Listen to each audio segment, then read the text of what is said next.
Este vídeo foi desenvolvido para a promoção e prevenção de saúde, com o objetivo de esclarecer sobre a sífilis congênita. Esse trabalho foi produzido por acadêmicos de enfermagem da UFP.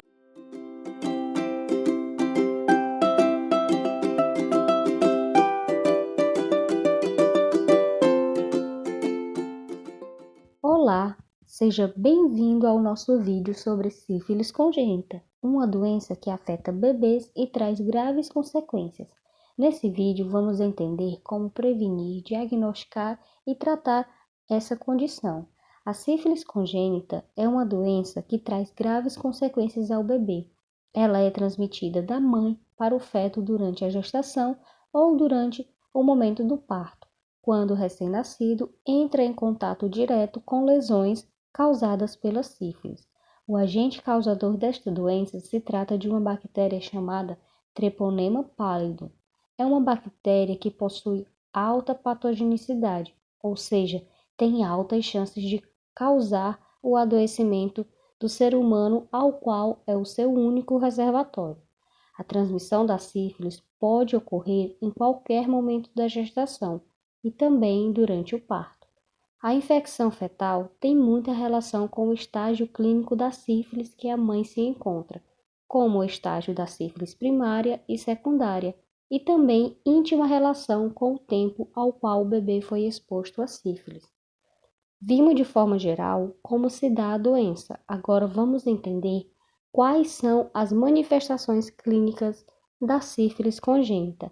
A forma como a doença pode se apresentar é variável e depende dos seguintes fatores, como da carga treponêmica materna, tempo de exposição fetal ao treponema, que é a duração da sífilis na gestação sem tratamento, da virulência do treponema, do tratamento da infecção materna, da co-infecção materna pelo HIV ou outra causa de imunodeficiência.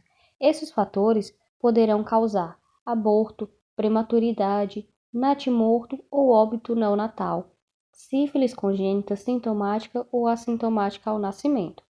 Para fins de estudo, a sífilis congênita é dividida em precoce ou tardia, conforme a manifestação clínica tenha surgido antes ou depois dos 2 primeiros anos de vida. Sífilis precoce é aquela em que os sinais e sintomas surgem logo após o nascimento ou nos primeiros anos de vida. Mais da metade das crianças podem ser assintomáticas ao nascer ou ter sintomatologia discreta ou pouco específica. Além da prematuridade e do baixo peso ao nascimento, temos outros principais sinais e sintomas da sífilis congênita precoce, sendo eles hepatomegalia, esplenomegalia, lesões cutâneas, periostite, anormalidades radiográficas, pseudoparesias dos membros, sofrimentos respiratórios com ou sem pneumonia. Também pode acontecer rinite serossanguinolenta, febre, icterícia, anemia e linfadenopatia generalizada.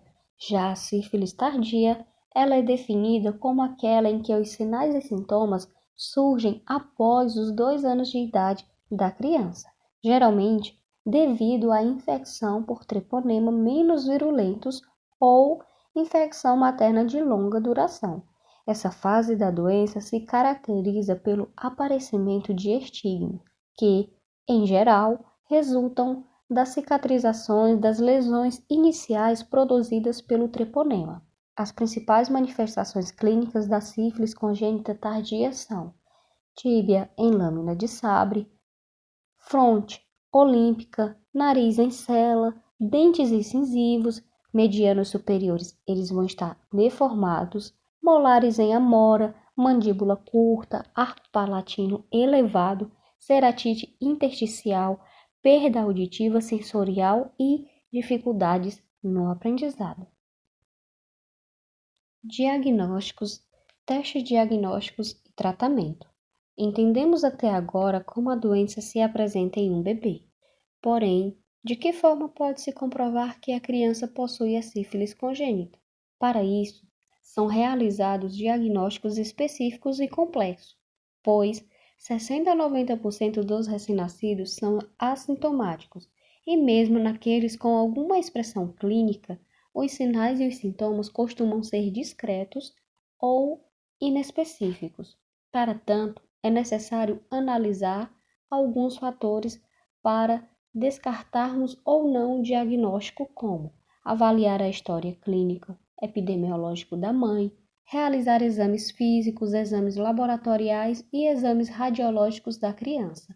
Os testes para auxiliar o diagnóstico da sífilis congênita utilizam as mesmas metodologias descritas na sífilis adquirida, incluindo pesquisa direta, mas com particularidade de indicação e interpretação, testes imunológicos como treponêmicos e os não treponêmicos. Uma observação interessante é que, em crianças de até 18 meses, somente deve ser realizado os testes não treponêmicos na prática clínica. Após os 18 meses, os testes treponêmicos também poderão ser empregados. Além desses testes, também podem ser realizados exames complementares em casos de crianças com sífilis congênitas, de mães que não foram tratadas ou que receberam tratamentos não adequados, ou ainda aquelas com manifestações clínicas ao exame físico e ou testes não treponêmicos reagentes, independente do histórico de tratamento materno, e devem ser submetidas à avaliação completa com ações como a coleta de amostra de sangue, a fim de realizar exames laboratoriais, sendo o hemograma, perfil hepático e eletrólito, avaliação neurológica, incluindo pulsão glicórica, celularidade, proteinorraquia e testes não treponêmicos semi-quantitativos, além de radiografia de ossos longos e tórax, avaliação oftalmológica e audiológico. Tratamento. O tratamento de crianças com sífilis congênito é realizado com benzilpenicilina, cristalina, procaína ou benzatina, a depender do tratamento da mãe durante a gestação e ou da titulação de testes não treponêmicos da criança, comparado ao materno, podendo ser administrado em crianças com sífilis congênita, sem neurosífilis, pode ser tratada por 10 dias fora da unidade hospitalar com benzilpenicilina procaína via intramuscular ou com benzilpenicilina cristalina por via endovenosa em internação por 10 dias. Para crianças com sífilis congênita que apresentem neurosífilis, a benzilpenicilina cristalina é o medicamento de escolha, sendo obrigatória a internação hospitalar. A benzilpenicilina benzatina é uma opção terapêutica, mas restrita a crianças cuja mãe não foi tratada ou foi tratada de forma não adequada e que apresentem exames físico normal, exames complementares normais e testes não treponêmicos não reagentes ao nascimento.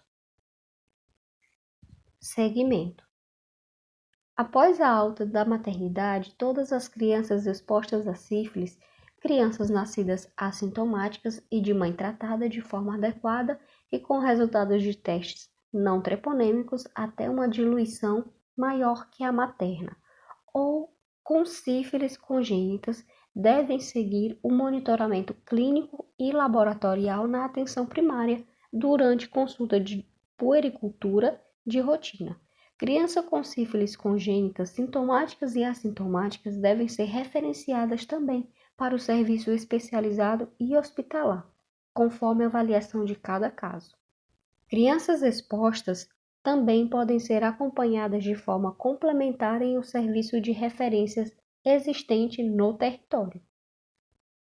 A criança exposta a sífilis pode não ter sido diagnosticada com sífilis congênita no nascimento, mas é capaz de apresentar sinais e sintomas compatíveis ao longo do seu desenvolvimento. Desta forma, deve-se realizar busca ativas de sinais e sintomas a cada retorno. A presença de manifestações clínicas inclui a criança na classificação de sífilis congênita sintomática, com necessidade de notificação compulsória e tratamento imediato. Notificação. A sífilis congênita é uma doença de notificação compulsória regular, o que significa que deve ser feita em até 7 dias.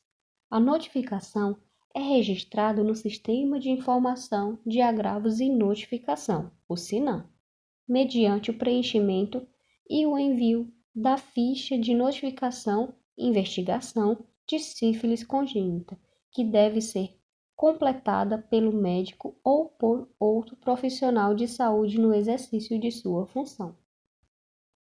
Medidas de prevenção e controle.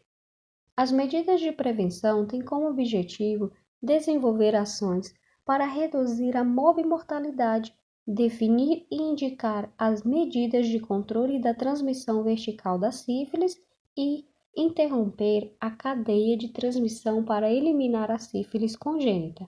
As estratégias mais utilizadas são: realizar abordagem centrada no indivíduo e em suas práticas sexuais, realizar testagem para sífilis em mulheres em idade fértil e nos seus respectivos parceiros, contribuir para que a pessoa minimize o risco de infecção por uma IST, informando-a sobre a possibilidade de realizar prevenção combinada para IST, HIV e hepatites virais, realizar testagem para sífilis na primeira consulta de pré-natal, idealmente no primeiro trimestre, no início do terceiro trimestre, a partir da 28ª semana, no momento do parto e, em caso de aborto, exposição de risco e violência sexual. Também é importante vacinar contra a hepatite B, de acordo com o calendário de vacinação do Programa Nacional de Imunização do Ministério da Saúde. Lembre-se, as medidas de prevenção devem ser as nossas melhores amigas quando se trata de viver com saúde. Portanto, se cuide e não deixe de se prevenir contra esta e outras doenças. Obrigada por ter chegado até aqui. Até o próximo vídeo. Tchau!